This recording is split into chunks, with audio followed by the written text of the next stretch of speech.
Okay, let's look here at number 3, indirect measurement. You're measuring the height of a flagpole. You stand 19 feet from the base of the flagpole.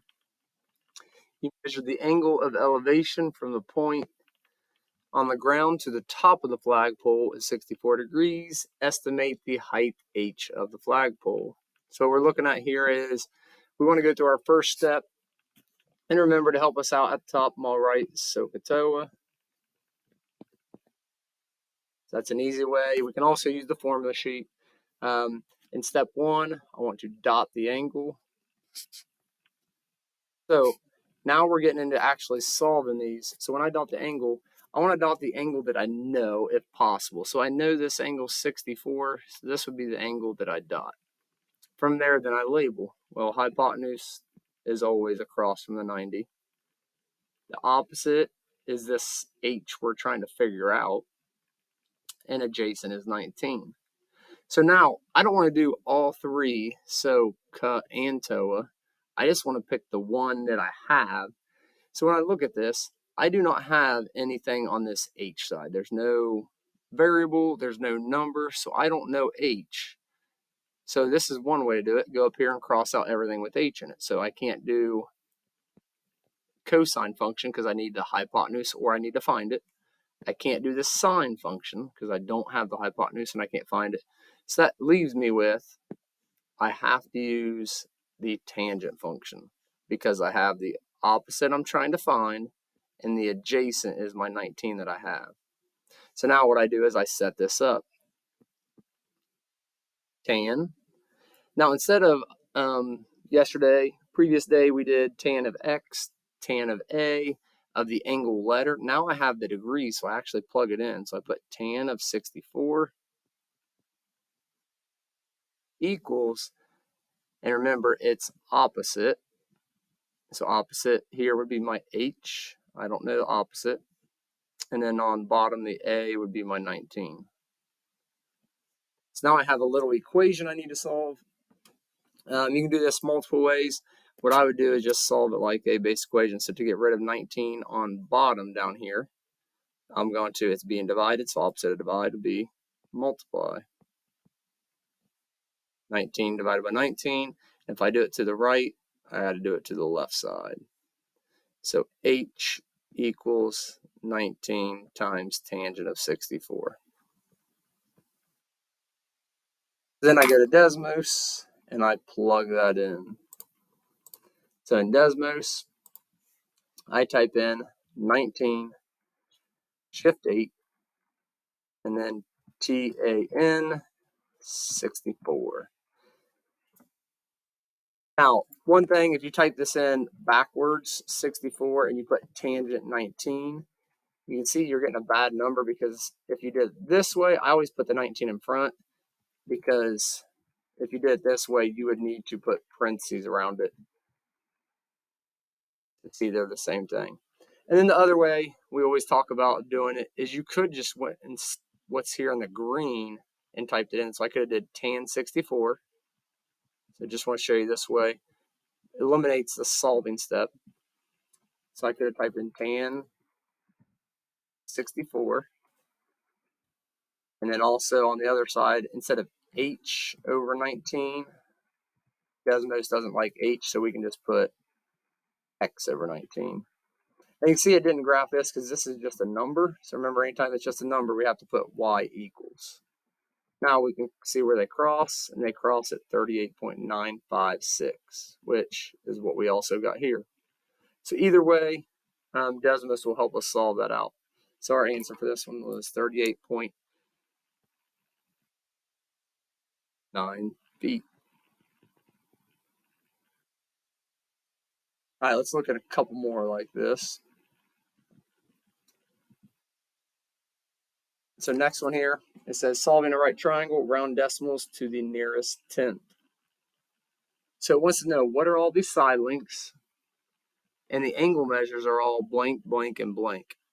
Well, we obviously know we have the side length 4, we have the side length 8, and we don't know the hypotenuse. Well, if we have two sides and we want to find the third side, we can do Pythagorean theorem. So 4 squared plus 8 squared equals c squared. So we can just type this into Desmos to make life easy.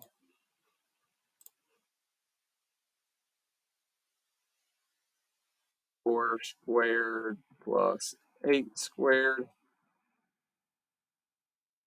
We get 80, and we get the square root of 80. About 8.9. Let's go back and let's break that down. So we get c is the square root of 80. To make sure we keep things nice, we're going to break this down. We have 10 and 8. 8 breaks up into 4 and 2. 2 is prime. 10 breaks up into 2 and 5. Those are both prime. And 4 breaks up into 2 and 2. So another way to write this, I have a pair of 2's, cross out, take out. Another pair of 2's, cross out, take out. So I have 2 2's out front, and I still have the 5 inside. So 2 times 2 is 4, square root of 5. And I can check that just to make sure. 4, square root of 5. And you have 8.9 and 8.9, so they are the same answer.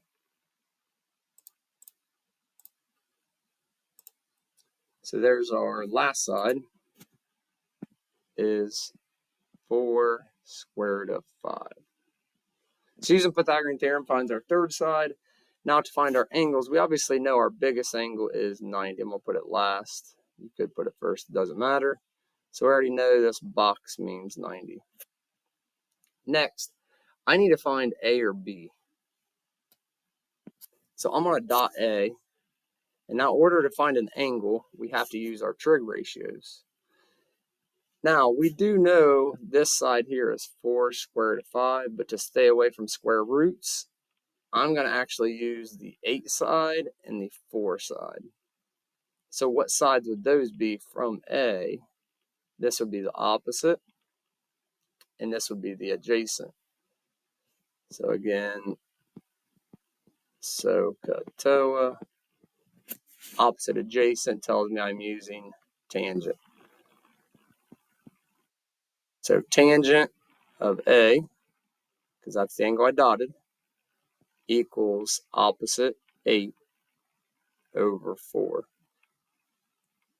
Now, one thing we haven't talked about, how do I get rid of the tangent? And anytime we're wanting to get rid of the tangent of something, we use the inverse tangent. And normally we don't show this part over here, but inverse tangent is tangent with a -1. Let's write that. We'll put it up here. We can do inverse sine. See, inverse would have the -1 as the power. That just shows that it's the inverse. So all that does is cancel these and leaves me with A. Well, now if I have A, what do I have to do to the right side? Whatever I did to the left. So on the right side, I would need to put inverse tangent of the fraction 8 divided by 4. And that will give me my answer. So that's a little new, a little different, but let's put this in. So in Desmos, now inverse tangent, I can do tan, shift to the power, so shift 6, and then -1. Or if you don't like that, you can use your drop down menu over here, pop it up, and go to the function button. I'm just going to use the easiest way.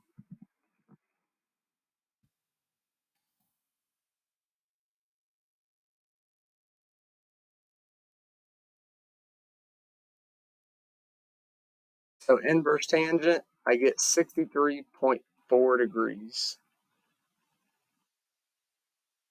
So I know this is 63.4. And last, to find my angle B, so this one I'll put in here, 63.4. Well, I know B and A, these two angles have to add up to 90. So 90 minus 63.4. Obviously, we can just flip the Desmos and do 90 minus 63.4, 26.6. So there is our last answer. So we use Pythagorean theorem up in the corner here. Then we jump to trig ratios, and then we knew the sum of interior angles, the two acute angles have to be 90. All right, let's look at, I'm going to do one of these in here, and then I'm going to do this one of these, call it a day here. So on these, we can use a couple different things. So on this first one, if we want to find Q, if I wanted to find Q, I would have to dot the angle, and I'd want to dot an angle I know. So up here, I'm going to dot 53. Labeling, hypotenuse always across from the 90. Opposite, across from my dot, that side never touches, and adjacent. So I don't want to use the adjacent, because if I use adjacent and I'm trying to find the hypotenuse, then I have a Q and a P. I have two variables. So that's not a good idea. So if I have Q, my opposite, I want to pick something that has a number. So I want to definitely use hypotenuse. And since I'm trying to find Q, I'd use O and H. So again, SOHCAHTOA, O and H is the one I'm using. I can't use A, anything with A in it, so that eliminates tangent and cosine. So for this one, I'm going to write out sine. And then don't put the letter Q. I want to put the degrees. Equals opposite Q over hypotenuse 30.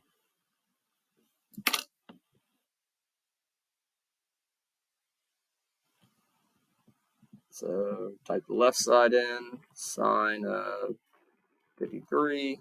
That's just a number, so we need to put y equals. And then it was Q, but Desmos doesn't like Q, so we use X over 30.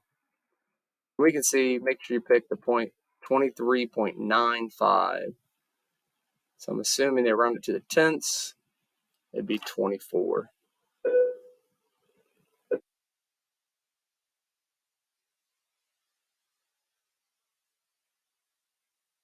And then I would do that same process all over again, but instead of using sine, I'd use cosine. So literally, to find adjacent side P, I'm going to use cosine with H. So all I would do is go back in here instead of sine,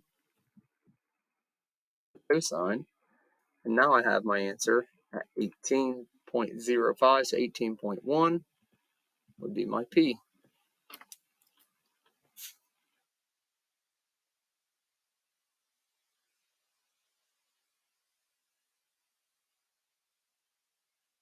And the reason I use cosine is A and H make up ca. All right, last one down here at the bottom, solving right triangles. I'm going to do the very bottom one here. Hockey player is 27 feet from the goal. He shoots the puck directly at the goal. The height of the goal is 4 feet. What is the maximum angle of elevation at which the player can shoot the puck and still score a goal? So when we think about this, we're looking and saying this is our angle, and we know our angle is X. Across from our angle is our opposite side. So this side here is our opposite, which is 4. Our hypotenuse is across from the 90, so this would be H. And that would leave 27 as my adjacent. So when I set this up, we can see we know 4 and we know 27. So I know the O and I know the A. So again, the function we use with O and A,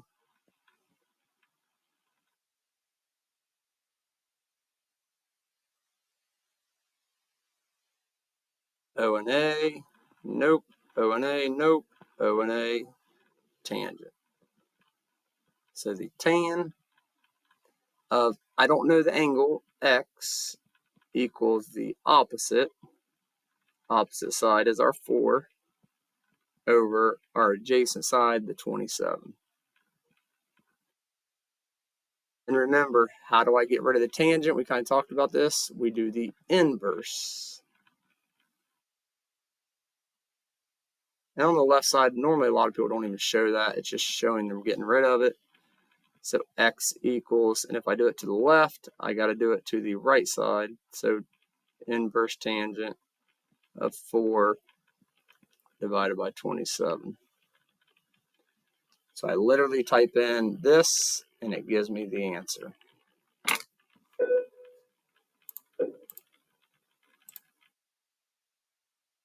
So tangent to the -1 power. Let's not put that up there.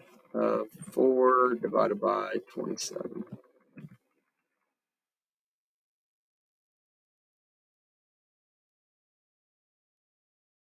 So the degree would be an 8.4 degree is what we would need to shoot at a maximum height of 4 feet.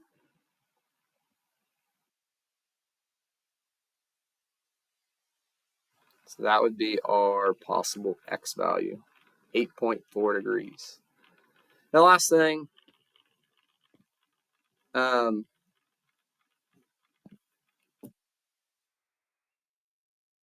we don't need to type it all the way up there in the corner.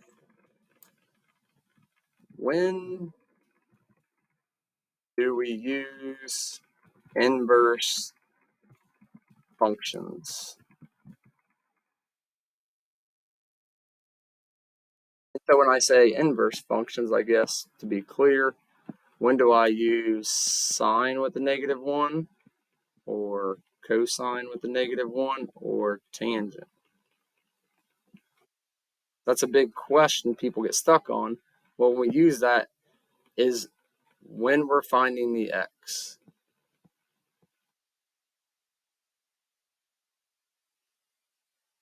And when I say when we're finding the x, when we're finding the x for the angle. So when we are solving for the angle measure.